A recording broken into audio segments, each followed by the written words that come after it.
নমস্কার বন্ধুরা, তিয়াসাস রেসিপিতে সকলকে স্বাগত জানাই। এর আগে আলু পটলের অনেক রেসিপি আপনাদের সঙ্গে শেয়ার করেছি, আর আজকে আমি এই রেসিপিটা আপনাদের খুব সহজভাবে তৈরি করে দেখাবো। ঘরে থাকা সামান্য কয়েকটা মশলা দিয়ে আপনারা রেসিপিটা তৈরি করে নিতে পারবেন, আর এটা রুটি পরোটার সঙ্গে খেতে অসাধারণ লাগে। আমার আজকের রেসিপি হলো আলু পটলের দো পেঁয়াজা। তো এখানে আমি রেসিপিটা তৈরি করার জন্য বেশ কয়েকটা পটল নিয়েছি, আর নিয়েছি দুটো আলুর খোসাগুলো ছাড়িয়ে নিয়েছি। এবার আমি আলু পটলটা কিভাবে কেটে নিই সেটা আপনাদের একটু দেখিয়ে দিচ্ছি। দেখুন, পটলের খোসাগুলোকে এরকম একটু রেখে রেখে পটলটাকে ছাড়িয়ে নিয়েছি। তো প্রথমে আমি এই পটলটাকে কেটে নিচ্ছি। প্রথমে পটলটাকে দুভাগে ভাগ করি, তারপর আবারও পটলটাকে মাঝ বরাবর ভাগ করে নিয়েছি। অর্থাৎ একটা পটলকে আমি এইরকম 4 ভাগে ভাগ করে নিচ্ছি। একইভাবে সব পটলগুলোকে কেটে নেব।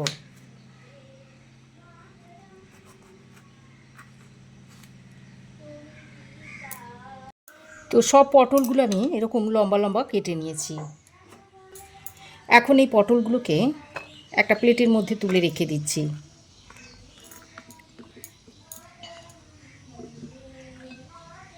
এবার আমি আলু দুটোকে কেটে নেব। প্রথমেই আলুটাকে এইভাবে 3টে টুকরো করে নিচ্ছি, আর আলুগুলোকে একটু পাতলা পাতলা করে কেটে নেব। তারপর এইভাবে আলুগুলোকে কেটে নিচ্ছি।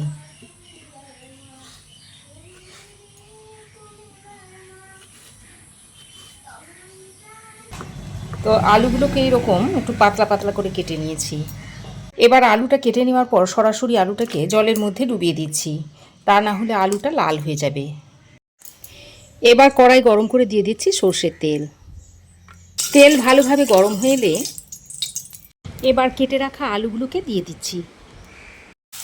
সঙ্গে পরিমাণ মতো নুন, হলুদ গুঁড়ো আর একটু কাশ্মীরি লঙ্কার গুঁড়ো দিয়ে দিচ্ছি। তারপর নুন, হলুদ আর কাশ্মীরি লঙ্কার গুঁড়োটা দিয়ে ভালো করে মিশিয়ে আলুটাকে ভেজে নেব।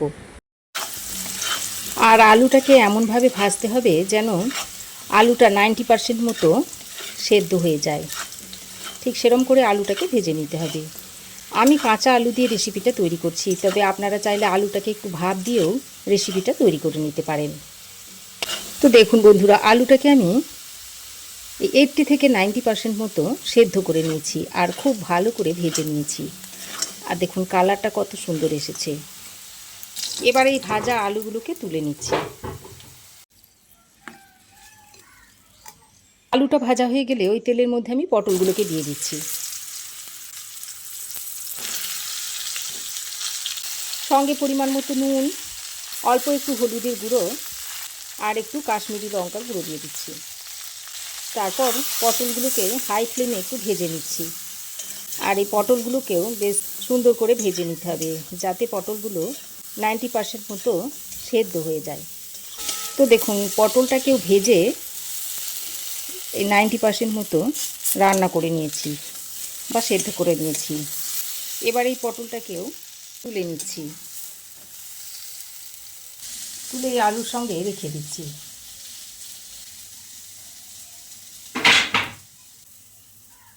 আলু পটল ভেজে তুলে নেওয়ার পর ওই কড়াইয়ে আরও একটু সর্ষের তেল দিয়ে দিচ্ছি। এবার এই তেলে ফোড়নে দিয়ে দিচ্ছি একটা শুকনো লঙ্কা, একটা তেজপাতা ছিঁড়ে দিয়ে দিচ্ছি, আর হাফ চামচ পরিমাণ দিয়ে দিচ্ছি গোটা জিরে। তারপর ফোড়নটাকে একটু ভাজা ভাজা করে নিচ্ছি। ফোড়ন ভাজা ভাজা করে নিয়ে এবার আমি এর মধ্যে দিয়ে দিচ্ছি পেঁয়াজ কুচি। এবার পেঁয়াজটাকেও ফোড়নের সঙ্গে ভালো করে ভেজে নিতে হবে। পেঁয়াজটাকে দেখুন এরকম লাল লাল করে ভেজে নিয়েছি। এবার আমি এর মধ্যে দিয়ে দিচ্ছি 1 চামচ পরিমাণ আদা, রসুন আর কাঁচা লঙ্কা বাটা। এবার আদা, রসুন ও কাঁচা লঙ্কা বাটাটা দিয়ে আবারও পেঁয়াজের সঙ্গে কিছুক্ষণ ভেজে নিচ্ছি। তো আদা রসুনের কাঁচা গন্ধটা চলে যাওয়ার পর এবার আমি এর মধ্যে দিয়ে দিচ্ছি পোস্ত আর চারুমগজ বাটা। এবার এই পর্যায়ে গ্যাসের ফ্লেমটাকে লো টু মিডিয়ামে রেখে দিয়েছি। তারপর আরও কিছুক্ষণ পেঁয়াজের সঙ্গে পোস্ত চারুমগজটাকে কষিয়ে নিচ্ছি। পোস্ত চারু মগজটা মেশানো হয়ে গেলে এবার আমি এর মধ্যে দিয়ে দিচ্ছি 1 চামচ পরিমাণ টক দই। এবার টক দইটা দিয়ে আবারও ভালো করে মিশিয়ে নিচ্ছি। আর এই পর্যায়ে গ্যাসের ফ্লেমটাকে লো টু মিডিয়ামে রাখতে হবে। এবার আমি এর মধ্যে দিয়ে দিচ্ছি কিছু গুঁড়ো মশলা, দিয়ে দিচ্ছি 1/2 চামচ হলুদ গুঁড়ো। আমাদের ঘরে যে সমস্ত সাধারণ মশলাগুলো থাকে সেই মশলাগুলোই আমি এখানে যোগ করছি। 1/2 চামচ পরিমাণ দিয়ে দিচ্ছি ধনে গুঁড়ো, 1/2 চামচ দিয়ে দিচ্ছি কাশ্মীরি লঙ্কার গুঁড়ো।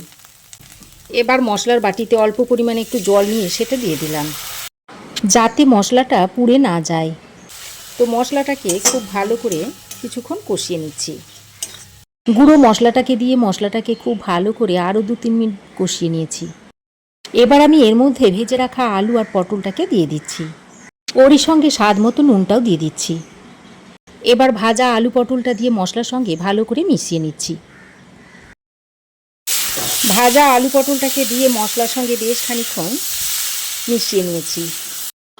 এবার ভাজা আলু পটলের প্লেটের মধ্যে অল্প পরিমাণে একটু জল নিয়ে সেটা এখানে দিয়ে দিলাম।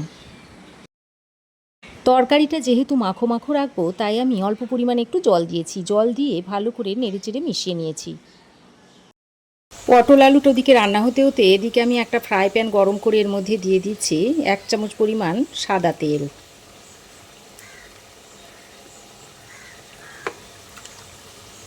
আর ছোট চামচের 1 চামচ পরিমাণ দিয়ে দিচ্ছি ঘি। আমি ঘি আর সাদা তেল মিশিয়ে রান্নাটা করছি, আপনারা শুধু বাটার দিয়েও করে নিতে পারেন। তেল ঘিটা ভালো করে মেশানো হয়ে গেলে এর মধ্যে কেটে রাখা পেঁয়াজটা দিয়ে দিচ্ছি।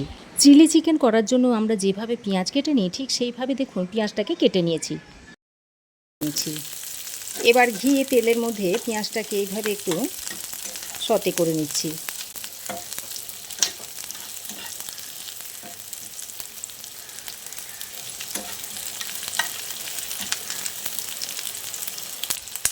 এবার এর মধ্যে দিয়ে দিচ্ছি অল্প পরিমাণে একটু নুন, আর ওরই সঙ্গে দিয়ে দিচ্ছি অল্প পরিমাণে একটু হলুদ গুঁড়ো আর একটু কাশ্মীরি লঙ্কার গুঁড়ো।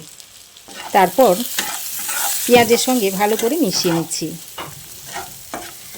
তবে পেঁয়াজটাকে খুব বেশিক্ষণ ভাজবো না, পেঁয়াজটাকে একটু হালকা একটু নরম করে নেব। তো দেখুন পেঁয়াজটা হালকা একটু নরম হয়ে এসেছে।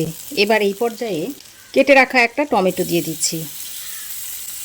টমেটোটাকেও চৌকো করে কেটে নিয়েছি।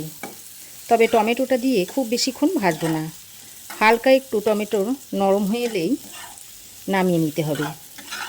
তো টমেটোটা দিয়ে 1-2 মিনিট মতো ভেজে নিয়েছি, টমেটোর কাঁচা গন্ধটা চলে যাওয়া পর্যন্ত। এবার এটাকে নামিয়ে নিচ্ছি।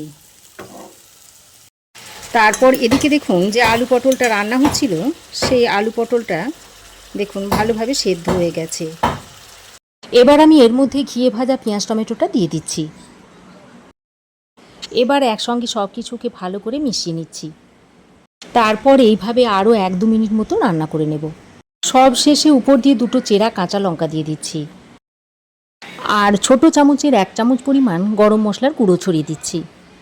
তবে যদি আপনাদের হাতের কাছে ধনেপাতা থাকে তাহলে ধনেপাতার কুচোও দিয়ে দিতে পারেন। এবার কাঁচা লঙ্কা আর গরম মশলার গুঁড়োটা দিয়ে আবারও ভালো করে মিশিয়ে নিচ্ছি। এবার দেখুন পটল আলু দোপেঁয়াজাটা সার্ভ করার জন্য এখন রেডি হয়ে গেছে। এবার এটা আপনারা রুটি পরোটার সঙ্গে অনায়াসে সার্ভ করে দিতে পারবেন। খুবই সহজ একটা রেসিপি আর খুবই কম সময়ের মধ্যে ঘরে থাকা মশলা দিয়ে রেসিপিটা আপনারা তৈরি করে নিতে পারবেন। পটলের একঘেয়ে রেসিপি খেতে খেতে যখন বোর হয়ে যাচ্ছেন তখন এই রকম একটা রেসিপি তৈরি করে খেয়ে দেখতে পারেন। আশা করছি আমার এই আজকের রেসিপি আপনাদের ভালো লেগেছে। তো ভালো লাগলে অবশ্যই একটা লাইক, শেয়ার ও কমেন্ট করবেন। পাশে থাকা বেল আইকনটা অবশ্যই প্রেস করে দেবেন। আর আমার চ্যানেলে যদি নতুন হয়ে থাকেন তো প্লিজ চ্যানেলটাকে সাবস্ক্রাইব করার অনুরোধ রইল। আজ এ পর্যন্তই। আবার দেখা হবে নতুন কোনো রেসিপি নিয়ে নেক্সট এপিসোডে। সে পর্যন্ত ভালো থাকবেন, সুস্থ থাকবেন। ধন্যবাদ।